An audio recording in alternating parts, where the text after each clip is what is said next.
फार सुंदर आर्य. तो मुळात एकदमच ट्रिकी प्रश्न आहे आणि भगवद्गीतेची सगळी सुरुवात आहे की कशासाठी म्हणून श्रीकृष्ण भगवंतांनी म्हणजे जेवढं सगळ्या विश्वामध्ये ज्याची पूजा केली जाते असे सद्गुरू प्राप्त झालेला असताना अर्जुनाला एकदम तो सांगू शकला असता ना श्रीकृष्ण बाप्पा की बाबा रे सगळं तुझं माफ वगैरे. चल आता एवढा भारी पॉवरफुल सद्गुरू जर त्यांना प्राप्त झाले तर डायरेक्ट ईश्वर प्राप्ती हो की नाही. हे कुठे युद्ध विद्ध असं ते अर्जुन ते म्हणतो श्रीकृष्ण बाप्पाला की अरे काय या घोर युद्धात वगैरे तू मला ढकलतोयस. आणि हे कसलं इतकं अवघड कर्म. प्रत्येकाला कर्तव्य तू म्हटलास आणि फार सुंदर सांगितलंस की कर्तव्य म्हणजे आपली ड्युटी. हे लक्षात घ्यायला पाहिजे. तर ही ड्युटी जर केली आणि प्रत्येक माणसानी म्हणजे लहान मुलगा असेल मोठा असेल तरुण असेल कोणी असेल ही ड्युटी जर नीट केली तरच ईश्वर प्राप्तीची संधी त्या माणसाला प्राप्त होऊ शकते. पण ड्युटीमध्ये जर आपण कुठेही कमी पडलो आपण चुकीचं केलं तर ऑटोमॅटिकली त्याचा परिणाम आपल्या जीवनावरती होत असतो. आणि असा त्या अर्जुनाच्या केसमध्ये काय झालं की समोर सगळं त्याला म्हणजे आजोबा दिसतायत मामा दिसतायत त्याचे भाऊ दिसतायत हे सगळे दिसत असताना आता ह्यांच्यावरती बाण वगैरे चालवायचे हे अशक्य कोटीतली गोष्ट होती की ह्यांना ठार कसं मारायचं. त्याच्या मनामध्ये त्यांच्या प्रति अपार प्रेम होतं आणि त्या प्रेमापोटी तो म्हटला की मी युद्ध करणार नाही. धनुष्यबाण तर तो सर्वोत्कृष्ट चालवतच होता. पण मग हळूहळू हळू त्याचं त्याला अंडरस्टँडिंग होणं हे फार एसेन्शियल होतं. हे काही कृष्ण बाप्पाने काही मॅजिक केलं नाही. हे लक्षात घेतलं पाहिजे. त्याच्यामध्ये अनेक वेगवेगळी अस्त्र-शस्त्र चालवण्यात आली आहेत युद्धामध्ये.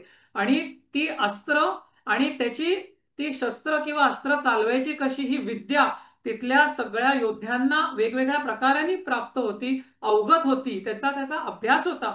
पण there was no magic. Everybody has to understand this. त्याच्यामध्ये it is only hard work. कारण प्रसंग होता ऍक्च्युली एवढा ट्रॅजिक हो की नाही की आता बाण चालवायचे मारायचंय खून करायचंय कोणाचा तरी. पण असं सगळं असताना आणि ते स्वकीय जनच आहे असं असताना आता याच्यामध्ये तो क्षत्रिय आहे धर्माच्या बाजूनी हे फार महत्वाचं आहे सत्याच्या बाजूनी उभं राहून युद्ध करायला लागणार आहे.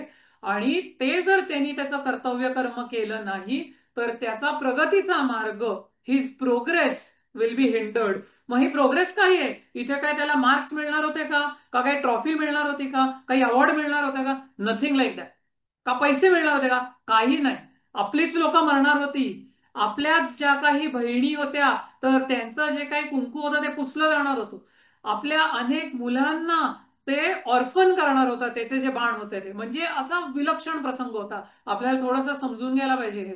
आणि असं सगळं इतकं घोर कर्म घोर म्हणजे इतकं अवघड कर्म समोर असताना आता ते करायलाच लागणार होतं. आणि ते जर केलं नसतं तर त्या ठिकाणी असत्याचा विजय झाला असता हो की नाही. फॉल्स लाईज हेट्रेड द्वेष सर्व अवगुणांचा विजय झाला असता. आणि असं जर झालं असतं तर प्रचंड नुकसान आपल्या देशाचं तर झालंच असतं धर्म बुडाला असता. आणि अर्जुनाच्या मनात उलट होतं की अरे बापरे यांना जर मी मारलं तर माझा धर्म बुडेल. म्हणजे मी कसं काय त्या भीष्म पितामहांना मारायचं की ते माझे आजोबा म्हणजे आजोबांचे बाबा म्हणजे असे म्हणजे पणजोबांसारखे ज्यांनी मला सांभाळलं. माझ्या आईला जेव्हा कोणी नव्हतं तेव्हा तिला मदत केली. आम्हा सगळ्या भावंडांना तिथे घरात ठेवलं आम्हाला खायला प्यायला घातलं कडेवर खेळायला. आणि आता यांना ठार करायचं विलक्षण घोर कर्म व्हेरी डिफिकल्ट.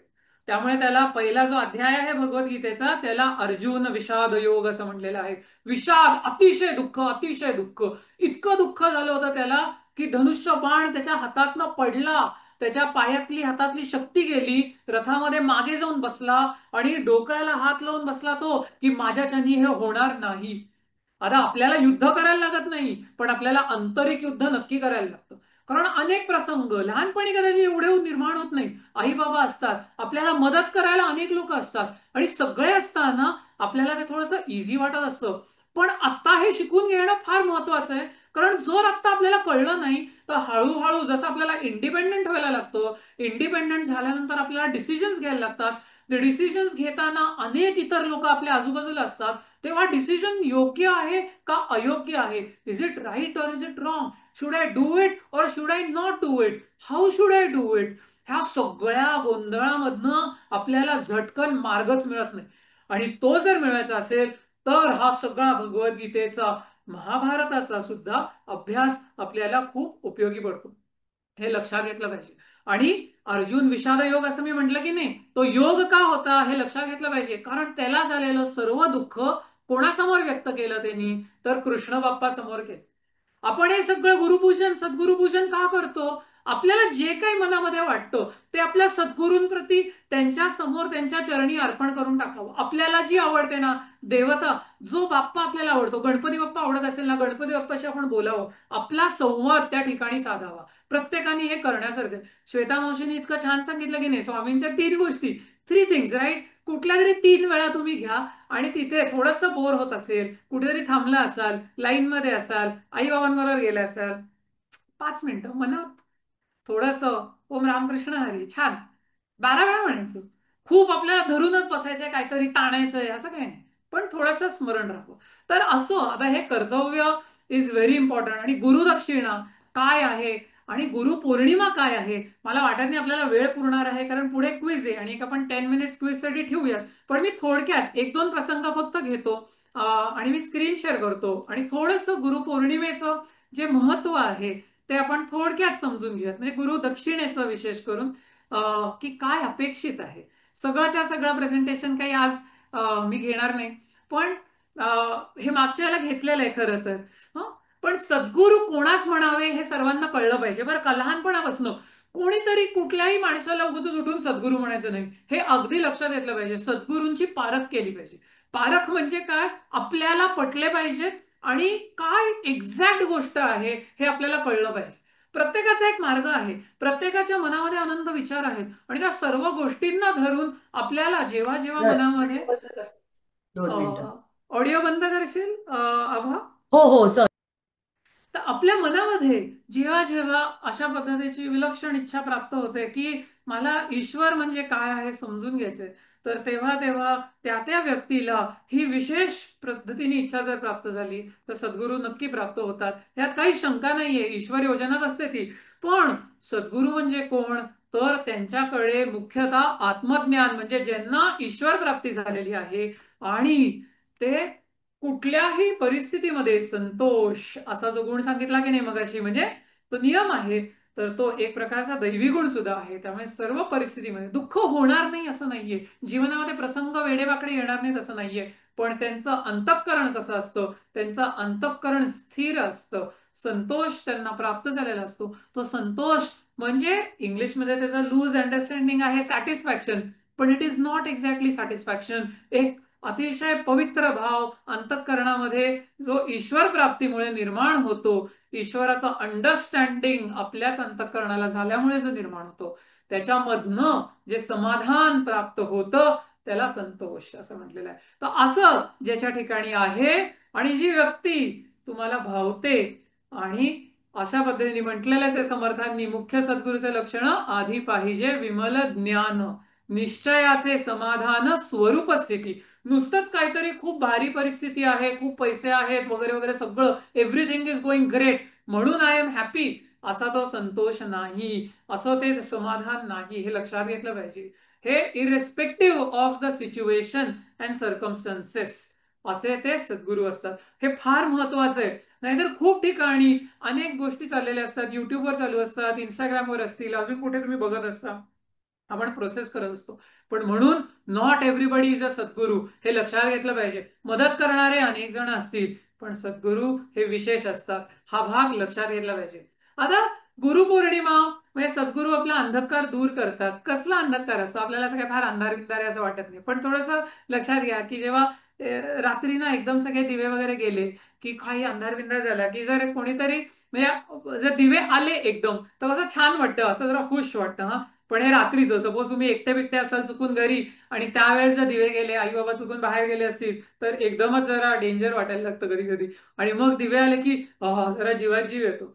तर सद्गुरू जे असतात ते विशेष करून आपल्याला आता हे सगळं छान चालू असतं असं वाटत असतं, काही शंका नाही, छानच असतं, म्हणजे सगळं वाईट चाललंय वगैरे असं काही आपल्याला वाटत नाही फारसं.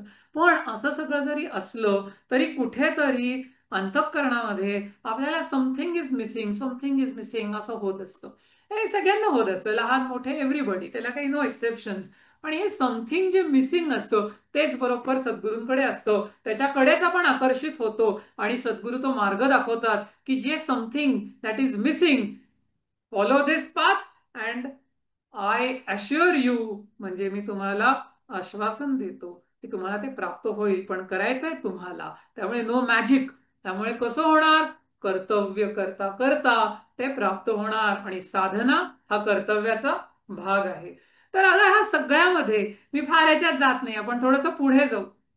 की जो विशेष दिवस जो आहे तो विशेष दिवस ह्याच्यासाठी आहे की हा सत्य शोधनाचा दिवस आहे, प्रेरणा घेण्याचा दिवस आहे. आणि विशेष करून फार मोठे महर्षी महर्षी व्यास यांचा जन्म ज्या दिवशी झाला, त्यामुळे ह्या दिवसाला विशेष असं विशेषत्व प्राप्त झालं आहे, स्पेशल असं ते आहे. हे महर्षी व्यासांचं म्हणजे इतकं मोठं काम आहे, सर्वांना माहिती आहे. महर्षी व्यासांचं काम पुढे थोडंसं आलं पण आहे स्लाइड्स वरती, फार त्याच्यावरती मी वेळ तिथे घालवणारे असं नाहीये. पण गुरुपौर्णिमेला व्यास पौर्णिमा असं देखील म्हटलं जातं. पुढे आपण ही कथा बघू सावकाश, ज्या आहेत त्या. तुम्हाला माहिती आहे की बुद्धिमत्ताच इतकी विलक्षण होती की महर्षींनी महाभारत रचलं. आणि महाभारताचं लेखन म्हणजे हे तर भागवत ग्रंथाचं लेखन या ठिकाणी आहे, पण ते भागवत ग्रंथाचं लेखन करत असताना असं कोणतरी पाहिजे होतं की त्या जी महर्षींची बुद्धिमत्ता आहे त्याच्यापेक्षा विशेष बुद्धी असलेलं कोणतरी पाहिजे. मग सापडणार कोण? कारण एवढा प्रगल्भ अशी बुद्धी असणारी एकमेव देवता गणपती बाप्पा. त्यामुळे गणपती बाप्पांनी साक्षात हे लेखन केलं. त्यांनी पण काही अट घातली होती, महर्षींनी पण पुढे अट घातली. फार सुंदर गोष्ट आहे ती, बघूयात सावकाश. पण महर्षींचं सगळं कार्य जर बघितलं तर व्यास असं म्हटलं जातं. तर व्यास म्हणजे कंपाईलर, हे लक्षात घेतलं पाहिजे. तर वेद व्यास असं जेव्हा म्हटलं जातं तेव्हा सर्व वेदांचं कंपायलेशन ज्यांनी केलं, 4 वेद इथे दिलेले आहेत, जवळजवळ 108हून अधिक उपनिषद आहेत, त्याच्यामध्ये सगळा ज्ञानाचा भाग आलेला आहे. All essence of knowledge in the Upanishad. पण ते समजायला इतके कठीण जायला लागले हळूहळू काळात, म्हणजे कालांतराने, की त्याच्यासाठी मग ते त्या काळी सुद्धा अवघड झालं होतं. मग पुराणं रचली गेली, म्हणजे गोष्टीच्या माध्यमातून लोकांना शिकवण्यासाठी सगळं काम कोणी केलंय? ब्रह्मसूत्र सगळं काम महर्षींनी केलं. एका व्यक्तीने आपल्या जीवनामध्ये ह्यातला एक ग्रंथ जरी आपण अख्खा वाचू शकलो तरी खूप झालं. अल्प काळामध्ये महर्षींनी सगळ्याची रचना करून सर्व विश्वापर्यंत हे आणून दिलं. आणि या सगळ्यात महत्वाची गोष्ट जी आपण सर्वांनी जिचा अभ्यास केला पाहिजे न विसरता न कंटाळता प्रेरणेनी, ती म्हणजे भगवद्गीता. ह्या सर्व उपनिषदांचं सार ज्याच्यामध्ये आलं ती आपली आवडती भगवद्गीता आहे. त्यामुळे फार विशेष काम महर्षींचं. आणि सर्वांना उद्धार कसा होईल सर्वांचा हा मार्ग दाखवला. व्यासपीठ असं तुम्ही जर शब्द ऐकला असेल, आता इंग्लिश मिडियम मधल्यांनी कदाचित ऐकलं नसेल, पण व्यासपीठ असं म्हटलं जातं. तर ज्या डायसवरती स्टेजवरती बसून बोललं जातं आणि ज्ञान प्रदान केलं जातं, म्हणजे जे काही माहिती आहे त्या वक्त्याला, तो वक्ता ते सांगत असतो, श्रोते ते श्रद्धेने ऐकत असतात, समजून घेत असतात, त्यामधनं त्यांना काही प्रश्नांची उकल होत असते, काही मार्ग प्राप्त होत असतो. तर असं जे ज्ञानाची आदान प्रदान करण्याचा जो भाग आहे, ज्याच्यामध्ये मुख्यतः वक्ता जिथनं बोलत आहे, ते व्यास मुनींनी सुरू केली ती पद्धत, म्हणून त्याला व्यासपीठ असं म्हटलं जातं. या सगळ्या भागामध्ये गुरुपूजन प्रथा ही आपल्या सद्गुरूंप्रती आदर व्यक्त करण्यासाठी त्यांचं एवढं उदात्त कार्य आहे, ते कशा पद्धतीने आपण त्या ठिकाणी लीन होऊ शकतो आपल्यामध्ये ईश्वर भाव जागृत करण्यासाठी, या सर्वांसाठी सद्गुरुपूजनाची प्रथा आली. आता ही पूजा करायची तरी कशी, हा एक मोठा प्रश्न. आज सगळ्यांनी गुरुपूजन केलं आणि त्यात मी थोडंसं म्हटलं पण, तर त्यामध्ये ना फार सुंदर गोष्टी इथे आल्या. हा एक भगवतीचा श्लोक आहे, तद्विधी प्रणिपातेन परिप्रश्नेन सेवया. म्हणजे सद्गुरु पूजन करताना सद्गुरूंच्या प्रती कशा पद्धतीने भाव असला पाहिजे आपला, हे सांगणारा हा भगवद्गीतेतला श्लोक आहे. उपदेक्षन्ति ते ज्ञानम ज्ञानिन तत्वदर्शिन असं म्हटलंय. बापरे, काय सांगतात हे? तर सत्य तत्विधी म्हणजे तत् म्हणजे सत्य. तर हे जे सत्य जे आहे ते जर तुम्हाला समजून घ्यायचं असेल तर प्रणिपातेन म्हणजे पूर्णपणे शरणागतीचा भाव असला पाहिजे. परिप्रश्नेन म्हणजे तुम्ही अतिशय हंबली नम्रपणे जर पडले असतील काही प्रश्न तर ते विचारले पाहिजेत. सेवया सेवा प्रदान करून. त्यामुळे अशा पद्धतीने सद्गुरु सेवा, सद्गुरु सेवेचा भाव अतिशय नम्रपणे पूर्ण शरणागती मनामध्ये निर्माण करून अशा पद्धतीने सद्गुरूंची पूजा केली पाहिजे. तर असं ते सांगतात. हाही भाग थोडासा आपण सावकाश बघूयात. गुरुपूजन कसे करायचे ते आपण बघितलं. आणि मुख्यतः ह्या सर्व गोष्टींना ही एक छोटीशी गुरुदक्षिणेची जी गोष्ट आहे ती थोडक्यात मला घ्यायची होती. आणि गुरुदक्षिणा म्हणजे तरी नक्की काय हो? तर गुरूंना खरंच काही पाहिजे का? तर गुरुंना खरं तर काहीच नकोय. म्हणजे जे खरे खरे सद्गुरू आहेत त्यांना काही नकोय. मग त्यांना हवंय तरी काय? त्यांना एवढंच हवंय की शिष्यानी सांगितलेली साधना जी आहे ती उत्कृष्ट केली पाहिजे. ती जी काही परिस्थिती शिष्याला प्राप्त होईल, ज्या कुठल्या परिस्थितीत जीवन असेल त्याचं, जसं का असेल, त्याच्यामध्ये त्यांनी वेळ काढून सांगितलेली साधना ही निश्चित केली पाहिजे. ईश्वराकडे जाण्यासाठी त्यांनी 110% नाही तर 200% प्रयत्न केले पाहिजे. मग ईश्वराची कृपा होईल हे नक्कीच आहे. पण सद्गुरूंना गुरुदक्षिणा म्हणजे काय पाहिजे? तर सद्गुरूंना गुरुदक्षिणा म्हणजे शिष्यानी जी सांगितलेली, जो त्याच्यापर्यंत चालत आलेला उपासनेचा मार्ग आहे त्याच्यावरती चालण्याचा प्रयत्न करणं, ते एफर्ट्स घेणं आणि अतिशय सिन्सिअरली आणि मनापासून ते एफर्ट्स घेणं हे अपेक्षित आहे. हीच गुरुदक्षिणा. एक फार सुंदर कथा आहे बरं का इथे. बघा आता काय झालं तर ते एक वाईच आहे आणि खरं सत्य कथा आहे. तो एक नारायण शास्त्री म्हणून होते, वाईला राहायचे. तर ते काय होते ना, ते त्यांना असं होतं की शास्त्रामध्ये ते अतिशय पारंगत होते. म्हणजे खूप हुशार होते. पारंगत म्हणजे व्हेरी ब्रिलियंट.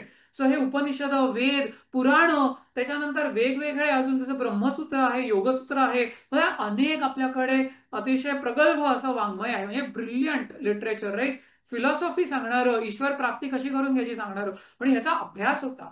त्यांचं असं मुखोद्गत होतं. आणि हे सगळं असल्यामुळे तर ते वाईला होते. आता विशेष करून अशी ब्रिलियंट लोक कुठे राहायची? अजूनही राहतात बरं का, तो पुण्यात. तर आता असं असतं ना, त्यांना असं होतं की पुण्यात यायचं आणि तिथले जे शास्त्री आहेत, म्हणजे त्या काळाची प्रथा होती की त्यांच्याबरोबर सभा घ्यायची. त्याला वादसभा म्हणायची.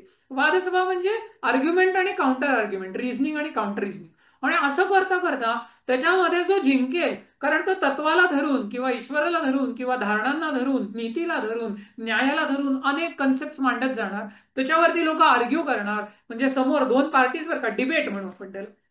आणि एकाकडे काउंटर पॉइंट्स असणार किंवा एकाकडे अजून सुपिरियर पॉइंट्स असणार. आणि त्याच्यामध्ये कोण जास्त सुपिरियर आहे, कोण अतिशय सूक्ष्म, सटल, ऍब्सोल्यूट क्लॅरिटीचा पॉइंट मांडू शकतं, त्या व्यक्तीला विनर डिक्लेअर केलेलं असायचं. आणि जे हे सगळे हुशार लोक होते त्यांना असं होतं की येस, मी जाऊन पुण्यातील शास्त्री पंडितांचा पराजय केलेला आहे. आणि तो पराजय केल्यानंतर त्यांना तो पराजय मान्य करावा लागायचा. त्याचं एक प्रशस्ती पत्रक मिळायचं. आणि त्याच्यानंतर जर ह्यांनी कुठल्या मुद्द्याला धरून पराजय केला असेल आणि सरस मुद्दा म्हणजे सुपिरियर पॉइंट जर मांडला असेल तर त्यांना ऍक्सेप्ट करायला लागायचं. आता असे हे सगळे नारायण शास्त्री आणि पुण्यातले इतर शास्त्री पंडित सगळे होते. नारायण शास्त्री आले आणि नारायण शास्त्री आले आणि तिथे झाला तो वाद. पण वादामध्ये ते दुर्दैवाने हरले. म्हणजे अनफॉर्च्युनेटली ही लॉस्ट. आता हरल्यानंतर मग आता काय करायचं? तर त्यांना ते काही सहन होईना. म्हणून ते म्हटले की नाशिकला मी जातो. कारण नाशिकला त्या काळी म्हणजे तिथे अजून प्रगल्भ ज्ञान प्राप्त केलेले असे अनेक गुरु होते आणि त्यांच्याकडनं मी याला ट्रेनिंग देतो. म्हणून ते तिकडे गेले बरं का. आणि तिथे त्यांना सद्गुरू प्राप्त झाले. आणि त्यांच्याबरोबर ते राहिले, अनेक महिने राहिले. जे काही त्यांना समजलं नव्हतं ते सगळं समजून घेतलं. जी शास्त्र त्यांच्याकडनं सुटली होती त्या सगळ्यामध्ये ते पारंगत झाले, एक्सपर्ट झाले. आणि आता गुरुपौर्णिमेचा दिवस आला. सकाळी उठले, स्नानसंध्या केली, त्याच्यानंतर सूर्याला अर्घ्य म्हणजे नैवेद्य अर्पण केला, पूजा केली. आणि पूजा करून आता सद्गुरूंकडे जायचं. कारण शुचित्व प्राप्त करून सद्गुरूंकडे गेलं पाहिजे. असं कसं तरीच मळके कपडे घातलेत, आंघोळ नाही केलेली आहे, काहीतरीच टीव्हीवर बघितले, कुठले तरीच विचार केले, असं करून सद्गुरूंकडे कधी जायचं नाही. हे यू शुड बी क्लीन. तुम्ही नामस्मरण करत, आपण बघितलं मनामधला भाव सद्गुरू ओळखतात, इंटेंट सद्गुरू ओळखतात. त्यामुळे तो फार महत्वाचा असतो. तो शुद्ध असला पाहिजे. त्यामुळे असा स्वतःला अतिशय व्यवस्थित पद्धतीने आवरून शुचित्व प्राप्त करून ते सद्गुरूंकडे गेले. आणि सद्गुरूंच्या प्रती त्यांच्या मनामध्ये अतिशय आस्था होती. आपल्या सर्वांच्या मनात असते की काहीतरी दिलं पाहिजे, एवढं मला शिकवलं, काहीतरी दिलं पाहिजे. मग काय द्यायचं, काय द्यायचं, काय द्यायचं? तर मग त्याला ते म्हटले की काहीतरी गुरुदक्षिणा घ्या. तर गुरु म्हणाले की मला काही नकोय. तुला जे काही प्राप्त झालेलं आहे त्याचा तू अभ्यास आणि तुझी साधना नीटपणे करत जा. बाकी मला काही नकोय. नाही नाही, आपणास काहीतरी देव केलं पाहिजे असं नका सांगू. असं म्हटल्यानंतर मग सद्गुरू म्हणाले, बर ठीक आहे, तुला द्यायचीच इच्छा आहे ना, मग एक गोष्ट दे म्हणाले. तर काय, मी काहीही द्यायला तयार आहे. तर ते म्हणाले की हे बघ, ह्यापुढे कोणाशीही वाद घालायचा नाही. असं त्यांना सांगितलं. बाप रे, आता जणू एखाद्या शिष्यावरती आभाळ कोसळेल की नाही. कारण आलेच कशासाठी होते, कारण हरले होते वादामध्ये. त्यांच्यासाठी सर्वात प्रतिष्ठेचा, मान्यतेचा जो भाग होता, it was so so so important to him, आणि he had lost, he wanted to win. आणि असं सगळं असताना सद्गुरूंनी काय मागून घ्यावं त्यांच्याकडनं, ज्याच्यासाठी मी तुमच्याकडे आलो आणि जे मी सगळं आता ज्ञान अवगत केलं, जो भाग मी शिकलो, आता तोच परत जाऊन तुम्ही एक्सप्रेस करू नका म्हणताय. अरे बाप रे. पण नारायण शास्त्री पण असे काही ऐरे गैरे भक्त नव्हते किंवा साधक नव्हते. ते पण अतिशय प्रतिभावान होते. त्यांना बरोबर कळलं की आपल्या मनामध्ये जर खरोखर आपल्याला ईश्वर प्राप्ती करून घ्यायची असेल, तर कुठलाही दिखाव्याचा भाग, शो बिझनेस, कुठेतरी मान्यता प्राप्त करून घेण्यासाठी ज्ञान व्यक्त करत बसलोय, अशा पद्धतीचं कार्य करून चालणार नाही. दिलेली जी आपल्याला शक्ती आहे, युक्ती आहे, बुद्धी आहे, आपल्याकडे जे सर्व ईश्वरांनी आपल्याला प्राप्त केलेलं, म्हणजे प्राप्त करून दिलेलं आहे किंवा आपल्याला ईश्वराकडून प्राप्त झालेला आहे, त्याचा वापर ईश्वरापाशी जाण्यासाठीच केला पाहिजे. म्हणजे मनामध्ये आपण ईश्वराचं स्मरण जास्तीत जास्त सुंदर पद्धतीने, फक्त गुरुपौर्णिमेच्या दिवशी नाही तर रोज, नित्य नैमित्तिक कसं करू शकू, याच्यासाठी ती शक्ती खर्च केली पाहिजे. इतर गोष्टींसाठी ती खर्च करता कामा नाही. आणि हा सगळा जो मार्ग आहे, तो जसा आपल्याला आर्यनी सांगितलं की अर्जुनासाठी त्याचं प्राप्त कर्तव्य कर्म युद्ध करणं होतं, तसं आपल्याला आपल्या जीवनाच्या वेगवेगळ्या वेळेस वेगवेगळं कर्तव्य प्राप्त झालेलं असतं. ते अतिशय चोखपणे, योग्यपणे ईश्वर स्मरणात, ईश्वर नामात, अनुसंधानात बजावण्याचं काम आपण, म्हणजे ते नीट पार पाडण्याचं काम आपण करत राहिलं पाहिजे. तो प्रयत्न करता करता ते नक्की आपल्याला साध्य होतं, असं सद्गुरू सांगतात. त्यामुळे तो मार्ग जो आहे, मी सगळे ईश्वर प्राप्तीसाठीच सगळा प्रयत्न करणार, सर्व माझी शक्ती खर्च करणार, हे अगदी बरोबर आहे. पण हा मार्ग कर्तव्यातनं आहे, हे लक्षात घेतलं पाहिजे. कर्तव्य बाजूला टाकून काहीतरीच करत बसलो तर आपल्याला ईश्वर प्राप्ती होणार नाही. त्यामुळे अभ्यासाच्या वेळेस अभ्यास, खेळाच्या वेळेस खेळ, मन लावून केलं पाहिजे. प्रयत्न आपले 200% एफर्ट दिला पाहिजे. साधना करत असताना साधना केली पाहिजे. आणि सर्व वेळ जो आपल्याला थोडा फ्री वेळ मिळत असतो, त्याच्यामध्ये आपण नक्की ईश्वर स्मरणामध्ये राहिलं पाहिजे. चांगल्या गोष्टी करण्याचा प्रयत्न केला पाहिजे. इतरांना मदत करायचा प्रयत्न केला पाहिजे. पुढे पण छान छान गोष्टी आहेत, कधीतरी आपण बघूयात. आपल्याला वेळ कमी पडतोय थोडा आज. पण जर ओव्हरऑल तुम्ही बघितलं तर इथे सगळे चित्र बघा, तुम्हाला ओळखू येत आहेत का कोण आहेत? पहिल्या चित्रामध्ये तुम्हाला दिसेल कोणी अवतार घेतलाय खांब फोडून, नरसिंह. आणि कोणासाठी तो प्रकट झाला, तर भक्त प्रल्हादासाठी. छोटासा होता प्रल्हाद, पण त्याची भक्ती इतकी महान होती, हिरण्यकश्यपूला त्यांनी ठार केलं नरसिंहानी. राक्षसाच्या पोटी भगवंताचा जणू जन्म झाला होता. आणि भक्ती कशी असली पाहिजे कुठल्याही परिस्थितीत ते दाखवून देण्यासाठी, असा महान भक्त प्रल्हाद होता. दुसरीकडे कोण दिसतंय, बोरं खायला घालणारी शबरी. तर तिथे लक्ष्मणाला असं झालं की अरे काय उष्टी बोरं देतीये, पण तीच उष्टी बोरं रामप्रभूंना अतिशय गोड लागत होती. ही शबरी, तुम्ही विचार करा, छोटीशी असताना, तुमच्या वयाची असताना, तिला तिच्या सद्गुरूंनी सांगितलं की तुला श्रीराम भेट देतील, दर्शन देतील. कधी हे सांगितलं नाही, कुठल्या वेळेस देतील हे सांगितलं नाही. तेव्हापासून वयाच्या 90व्या, फ्रॉम 9 इयर्स टू 90 इयर्स, रोज ती शबरी आपल्या आश्रमाबाहेर सगळा रस्ता स्वच्छ करायची, तिथे रांगोळी काढायची, सडा घालायची, फुलं घालायची. कारण कुठल्याही क्षणी रामप्रभू तिच्या त्या आश्रमामध्ये येऊ शकतील म्हणून. आणि एक दिवस ते आले. केव्हा आले? Wien she was 90 years old. आपण विचार करू शकतो की काय साधना असेल, की प्रत्येक क्षणाक्षणाला फक्त श्रीरामाचं चिंतन, आणि त्याच्यामधनं अशी ती प्रगल्भ तिचं अंतःकरण झालं. आणि अंतःकरण उन्नत होत होत तिला ईश्वर प्राप्ती झाली. आणि आपल्या सर्वांचे आवडते तर हनुमान बाप्पा आहेतच, त्यामुळे त्यात काही विशेष आपल्याला बोलायलाच नको. आणि खाली एक फार फार अशीच अप्रतिम साधक, म्हणजे सिद्ध व्यक्तीच आहे ती. जर तुम्हाला बघितलं असेल तर समर्थांबरोबर बसलेली ती व्यक्ती आहे. ते म्हणजे समर्थांचे आवडतं शिष्य.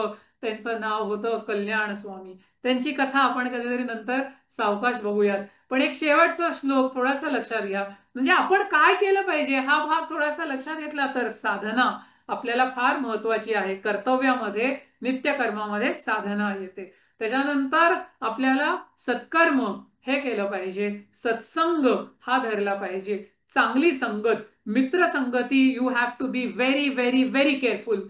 तुम्हाला जिथे जिथे मित्र ह्या गोष्टीपासून लांब नेत आहेत अशा ठिकाणी friends are a choice. Relatives are by default, you have to understand. पण friends are a choice. Don't get caught into bad company. Very important.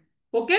आणि ह्याच्यामधनच प्रगतीचा मार्ग आहे. सो सद्गुरु विण जन्म निर्फळ, सद्गुरु विण दुःख सकळ, सद्गुरु विण तळमळ जाणार नाही, असं सांगितलंय आपल्याला. फार सुंदर. तर असा हा सगळा जो प्रांत आहे तो गुरुपूजनेचा, गुरुपौर्णिमेचा आहे. तुम्हाला आवडला असेल आणि त्यातनं तुम्ही नक्की, छान गोष्टी आहेत सगळ्या, प्रेरणा पण नक्की घ्यावी आपण आणि प्रयत्न करावा. सर्व आपण, सगळे जे आपली भक्ती आहे, आपले जे विचार आहेत, आपले जे प्रयत्न आहेत, ते आपण गुरुपौर्णिमेनिमित्त आणि रोजच आपल्या स्वामीजींच्या चरणी अर्पण करूया. आणि त्यांना मनोमन आणि मनापासून प्रार्थना करूयात की आम्हाला रोज शक्ती दे, आम्हाला युक्ती दे, आमच्या अंतःकरणामध्ये भक्ती दे, की ईश्वर प्राप्ती करून घेण्याची ताकद आणि आमची साधना रोज अजून अजून सखोल होण्यासाठी सर्व प्रयत्न आमच्याकडनं नित्य घडू देत. हरिओम तत्सत. छान.